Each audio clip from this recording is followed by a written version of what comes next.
Yo, what's up guys, Flip Thunder here, and welcome back to another video. Today we're doing something a little different.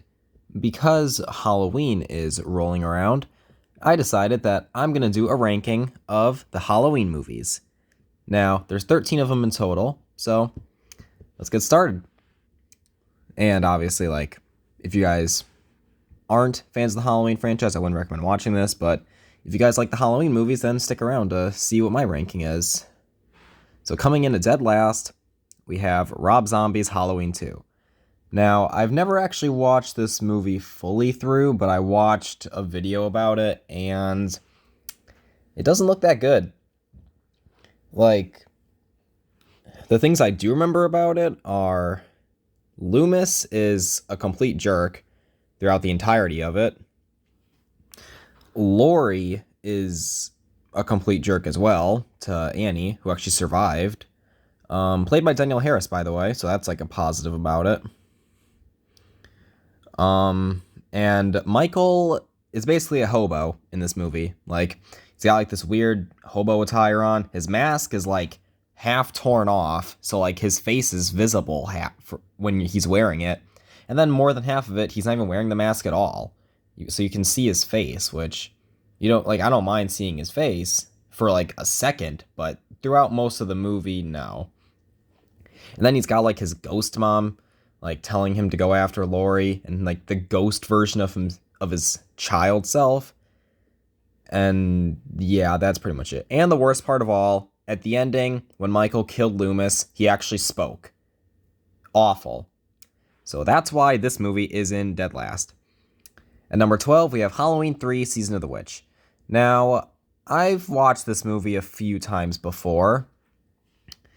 It's okay. If it wasn't called Halloween 3 and it was just Season of the Witch and it was a standalone film, I would definitely put it higher. But because it's a Halloween movie, I can only put it so high up on the list. It's got an interesting story to it with Conal Cochran trying to I think that's how his name's pronounced, by the way. With he's got these masks and he's trying to melt kids' faces on Halloween when they watch his commercial and they're wearing the mask at the same time. It's a really confusing plot line. It definitely goes a lot more into the mystical parts of Halloween, similar to how Halloween's 2 and 6 went into that as well. And then of course the ending left you on a cliffhanger wondering what happened to the lady, because there was this girl who was with the main protagonist, and she got captured by Connell, and then we never see her again. She was replaced with a robot, and the robot was killed by the main protagonist, I forget his name, and then we never see her again. So it was kind of a really crazy kind of movie. Coming at number 11, we got Rob Zombie's Halloween. This one definitely isn't all that good, but it's definitely better than Rob Zombie's Halloween 2. It does go more into Michael's backstory, which I don't mind going into Michael's backstory. That's actually one of the things I enjoy more about this franchise. But I don't really think it was necessary for us to see that Michael was abused as a kid and grew up in a dysfunctional family. That's not really the Michael Myers that I know and love. I like the Michael Myers that killed his sister for no good reason, but this version of Michael killed her because she was neglectful towards him, as was the rest of his family. And it just doesn't really fit his character, in my opinion. The rest of the movie, with it being a remake, was decent. It wasn't really that bad as far as the remake part goes. The mask Michael wears is pretty good. He's really big and buff, which makes him very intimidating in this movie. Laurie Strode's performance, I mean, it's okay, but nowhere near as good as Jamie Lee Curtis plays Laurie Strode. Danielle Harris actually came back for this movie as well, playing Annie. So that was definitely a positive, seeing Danielle Harris back. For those of you who don't know, she was the one who played Jamie Lloyd in Halloween's 4 and 5. But yeah. Now, this next one's probably going to come as a shock to most Halloween fans, and you guys are probably going to be running straight to the comments saying how much you hate this ranking, but this is my opinion. You don't have to agree with it, but I'm just saying what I think. So coming in at number 10, we have Halloween H2O. This movie is so overrated, and I don't get why. Like, for starters, it ignores the events of Halloween's 4, 5, and 6, which already I don't like because that's my favorite timeline. The mask, it's okay, but the fact that we can see Michael's eyes through the mask really puts it low because we don't want to see his eyes. And the fact that they had to use 4 masks to even get it right is kind of ridiculous, especially since they originally were going to use the Halloween 6 mask, which is good, but then they decided not to. It is still seen, though, in the opening scene when he killed Marion Chambers, but the rest of the movie, he's got this weird mask on, his eyes are visible, and then the score. Oh my god, it's so, like, it basically feels like a ripoff of Scream in a way. Like, the Halloween theme that they used in this movie, it's not good at all. Like, it doesn't sound like the original John Carpenter music at all. It, like, just barely does. Like, Rob Zombie's remakes had a better score than this movie. I mean, besides all those, it was interesting to see the new characters they introduced, which are some of the pros about this movie. With them introducing John Tate and LL Cool J's character. I forget what his name is. It was good. Well, it was sort of good seeing Jamie Lee Curtis back, but the fact that they just ignored 4, 5, and 6 really kind of it really makes it confusing. And most casual Halloween fans wouldn't even realize that this doesn't acknowledge those. Like, I got family members who had no idea there was multiple timelines because they don't even acknowledge it. They don't say. Like, they mention how this movie takes place 20 years later, but they don't mention anything about Michael being gone or hinting at the fact that this is a separate timeline or anything. Which is why this one is at number 10. Now, the next one will probably be a shock as well. At number 9, we have Halloween Resurrection. Yes, I actually think that Halloween Resurrection is better than Halloween H2O. Come at me in the comments, I don't care. The fact that they actually killed off Laurie Strode in the beginning is actually one of my favorite parts about this movie because they did something that no other movie did in this franchise. They actually let Michael win and kill off Laurie. Because let's face it, we don't need, no offense to Jamie Lee Curtis, but we don't need Laurie Strode in every Halloween movie to make it good. And I know people hated on this movie because of that. And then they also hated the other new characters they introduced. I know Tyra Banks' character wasn't really all that interesting, and I agree on that part. But the other characters, despite them not being, like, they're not that interesting, but they're still sort of interesting. Like, you got this new girl, Sarah, who is kind of like a shy girl, which honestly makes it interesting seeing her going up against Michael in the end, avenging all of her friends. And then there's Busta Rhymes' character, Freddie Harris. Now, a lot of people really hate on this character because of his, like, kung fu skills that he uses to beat up Michael Myers. I actually like that because someone besides Laurie Strode or Dr. Loomis went up against Michael Myers and survived. Like, people complain about that, saying it, like, put disrespect on Michael's name and whatnot. It's not that bad. Like, it's cool seeing someone else being able to fight Michael Myers and then live to talk about it. It's not that bad, in my opinion.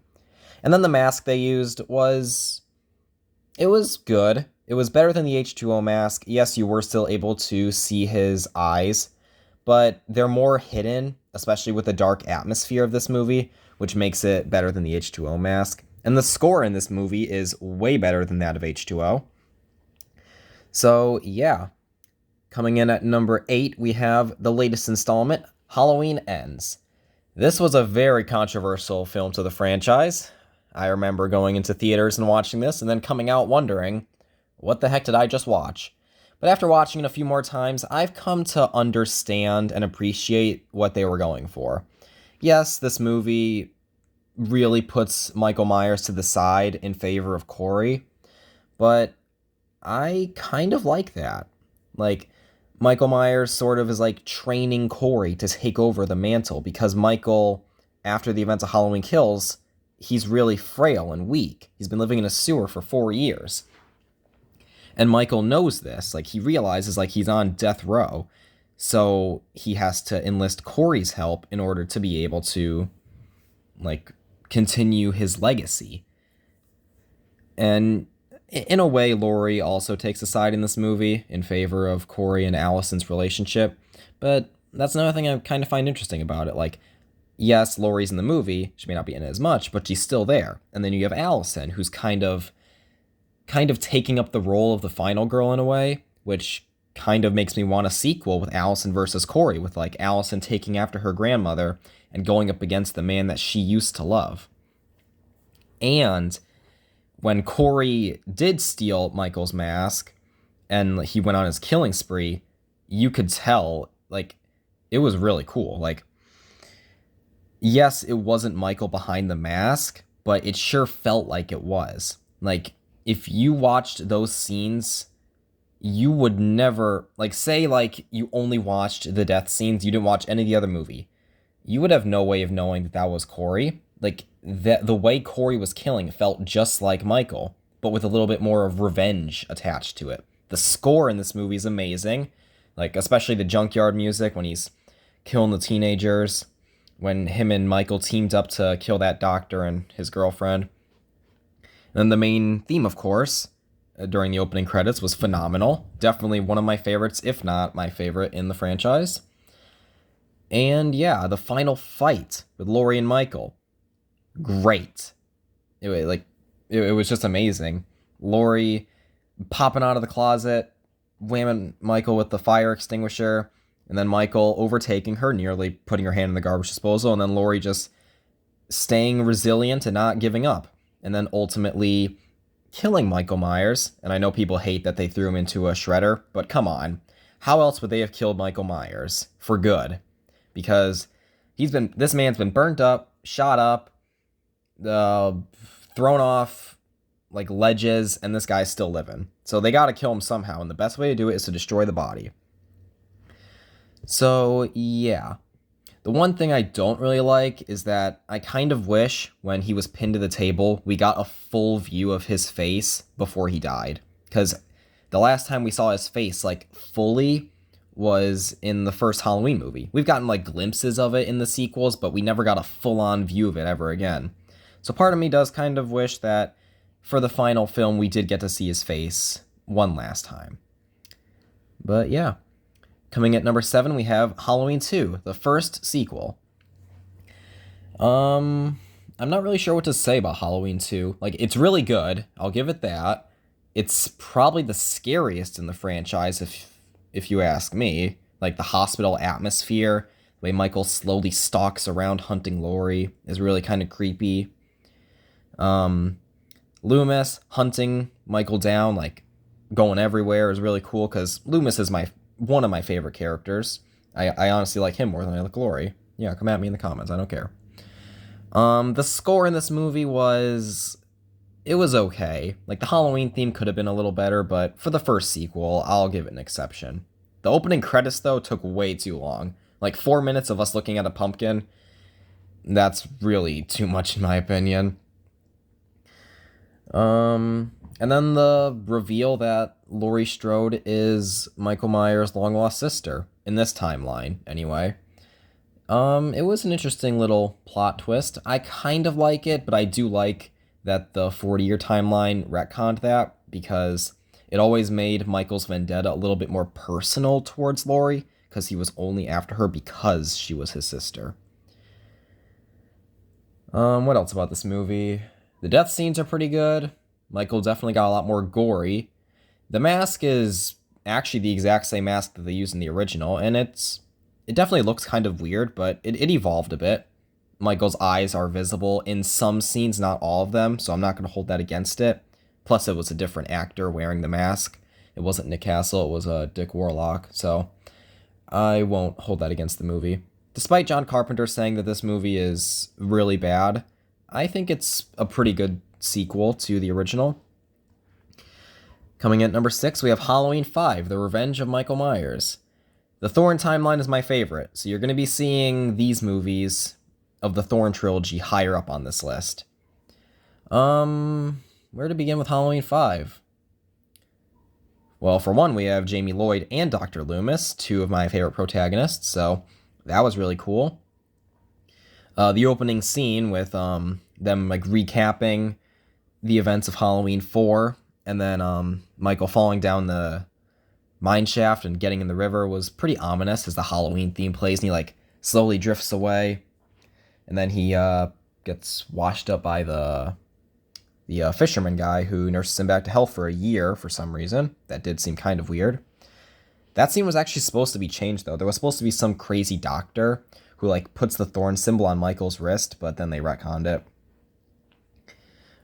Seeing the psychic connection between Jamie and Michael was kind of an interesting take on the movie, kind of diving into the more supernatural, which I kind of liked. I know a lot of fans hate this movie because of that, but I enjoyed it, that part. I will say that the Myers house they used, definitely not the original, and that's kind of one of my biggest pet peeves is that continuity wise it makes no sense why Michael's house went from a simple 2-level house to being this massive mansion. The mask, I mean, the mask is okay. That's really all I can say about it. I know he looks a little bit more angrier with this mask on, and it obviously isn't the same as Halloween 4's mask, but it's an okay mask. I do see why people don't like it though, so I won't give the movie props for the mask. And then yeah, the ending with Loomis beating up Michael Myers with the wood, and then supposedly dying only to come back in Halloween 6, which I'm glad he did.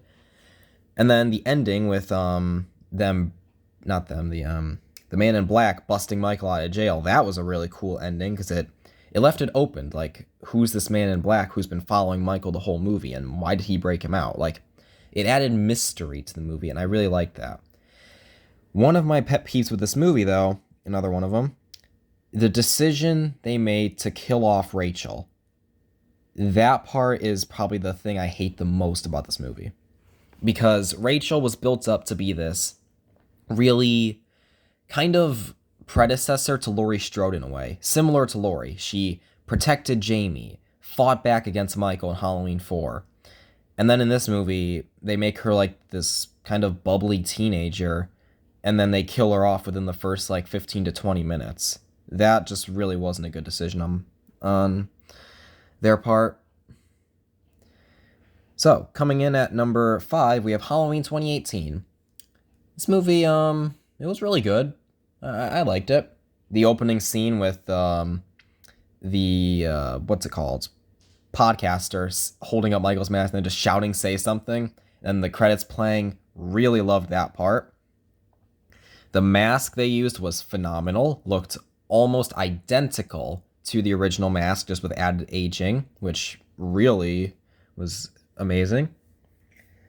They did bring back Laurie Strode, but they took out the part that they're siblings, which I think was necessary because, again, like, it always made Michael's hunt for Laurie more personal with them being related, so the fact they're not anymore does kind of, it makes Michael's rampaging a little bit more open, because rather than him specifically hunting for Laurie, he's more keen on going around killing innocent people now that he's not actually being tied to Laurie in any way. The plot twist with the doctor, though, that was kind of weird, the way he like wanted Michael to kill people and he put on the mask. That part was really weird, and I'm glad that Michael killed that doctor off because I didn't like that part. Officer Hawkins is a really good character. I'm glad they brought him in. Like, the little sort of love story between him and Laurie that kind of builds up throughout 2018 Kills and Ends is really good. I like that. Karen and Allison are really cool and good characters that they introduced in this movie. Laurie's family, basically. I will say, though, that the fact that Laurie Strode waited 40 years for Michael to come back for her and kind of ruined Karen's childhood, I don't really like that part, because in H2O, when Laurie was getting ready for Michael's return, that was 20 years. That I can sort of move past. But the fact that she was waiting 40 years for him to break out and come after her again really didn't seem necessary. Like, I feel like that's too long of a time jump between the original and this one. But besides those, the movie was really good. The ending with Michael breaking into her house, Laurie shooting off two of his fingers, and he's not supernatural in this movie, so they don't just grow back. He's actually lost those fingers permanently now. And then them trapping Michael in the basement and watching him burn was really cool. Like, the Halloween theme plays and the fires going up. That was a really great ending.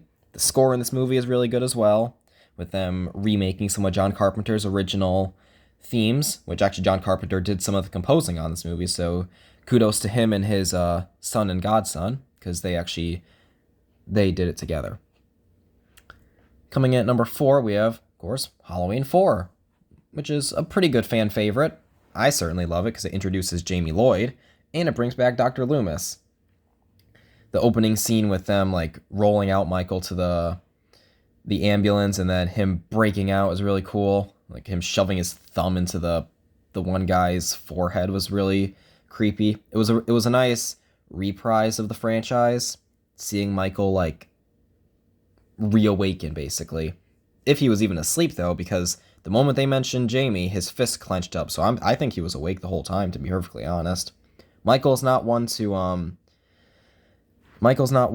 avoid waiting around. Like, he was in Smith's Grove for 15 years, so it wouldn't surprise me that he pretended to be in a coma for another 10. I really like Jamie as a character. The fact that Laurie Strode's actually dead in this movie, I kind of like that about the movie, because it adds kind of more depth to Jamie's character, because it shows, like, she's this little girl, she lost her parents, now she's got her evil uncle trying to come after her and kill her. It puts a lot on a little girl to handle, and the fact that she handles it so well in this movie is really amazing. Danielle Harris's performance of Jamie Lloyd is phenomenal. And then Michael is just as brutal as ever. Well, not as ever, but he's still brutal. The fact that he had a shotgun, and rather than firing it, he shoves it through the one girl's chest and she's pinned to the wall. And then the final chase with Michael on the car trying to get Rachel as she's, like, swerving the car around trying to avoid him. And then, just like in H2O, she drives the car right into Michael. And then the ending part 2 with Jamie stabbing her mom. I always find that really ominous. That was actually one of the first things I saw when watching this, because I remember I came home from one of my birthday parties, because my birthday's in October, and my mom had the Halloween Fear Fest on, and Halloween 4 was on. I saw the ending of it with Jamie just holding the scissors, and I got so scared. So that's definitely a memorable ending, not just for the movie, but for me. And I really liked the ending, despite obviously them not going down the route of making Jamie the predecessor to Michael, but it was, or not predecessor, successor to Michael. It was still a really cool ending, though. Like, her holding the scissors there as the Halloween theme plays. Coming at number 3, we have Halloween Kills. This was actually the first Halloween movie that I went to see in theaters with my mom and some family as well. And I really liked it. The score is really good. The opening scene with Michael emerging from the flaming house and just him taking on all those firefighters was just amazing. The fact that a 61-year-old man's even able to do that is really cool as well. And all the legacy characters they brought back, like, you got Sheriff Brackett, you got Lindsay Wallace, who are both played by the same actors in the original, by the way. You got Tommy Doyle, Lonnie Elam, then you got his son, you got Karen and Allison. Granted, Laurie Strode she's also in this movie, but she takes a bit of a side, kind of like in Halloween 2. This movie brings together a lot of characters, and I really like that. Oh, they also got Marion Chambers to come back as well. The one thing I don't like about this movie is the fact that they brought back all these legacy characters, and then they killed off almost all of them. The only one I think they didn't kill off was Laurie and Lindsay. Other than that, the rest of them died. Like, Lonnie died, Tommy died, Sheriff Brackett died, Marion Chambers died again. So that's one thing I don't like, because you're going to bring back all these super important characters and then just kill them all off like they're just regular people. That's definitely something I didn't like. The way they redid the Myers house was really cool. Like, they redesigned it almost perfectly to the original. And then the flashback scenes going back to 1978 were amazing. The fact that they were actually able to almost exactly get like a duplicate of Donald Pleasance to play Dr. Loomis in that scene was amazing. And then as the house, like, the camera pans away from the house as Michael's just surrounded by all those cops. Like, it always sends chills down my spine. And then the ending with him taking on the entire mob, like killing everybody, which it makes sense. Like, it's really cool seeing that scene, but again, they killed off the legacy characters in that same scene, so that's also kind of why I don't like it.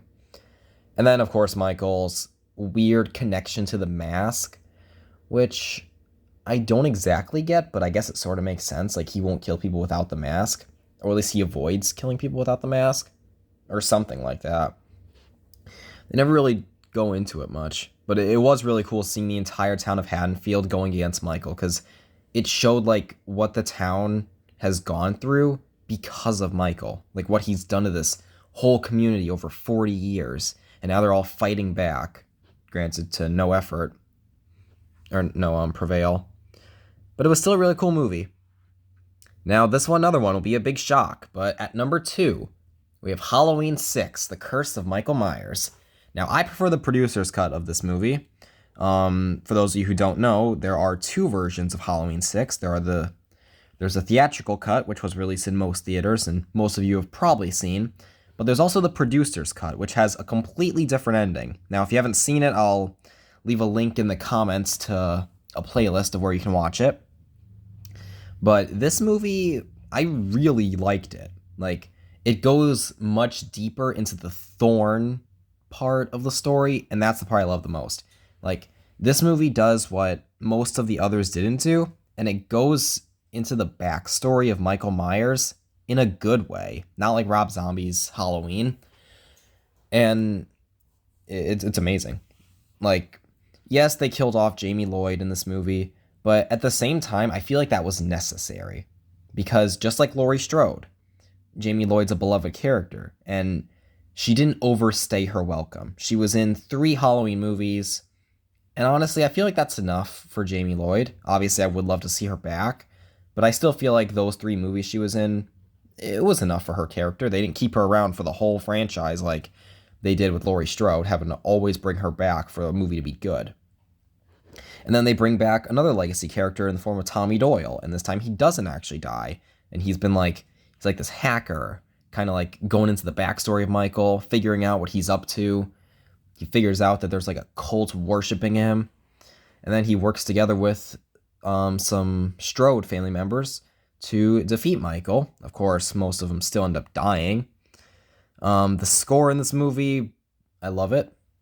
In this movie, the theatrical cut, the Halloween theme, they completely botched it, because this one came before the theatrical version, and they just botched the Halloween theme so bad in the theatrical cut.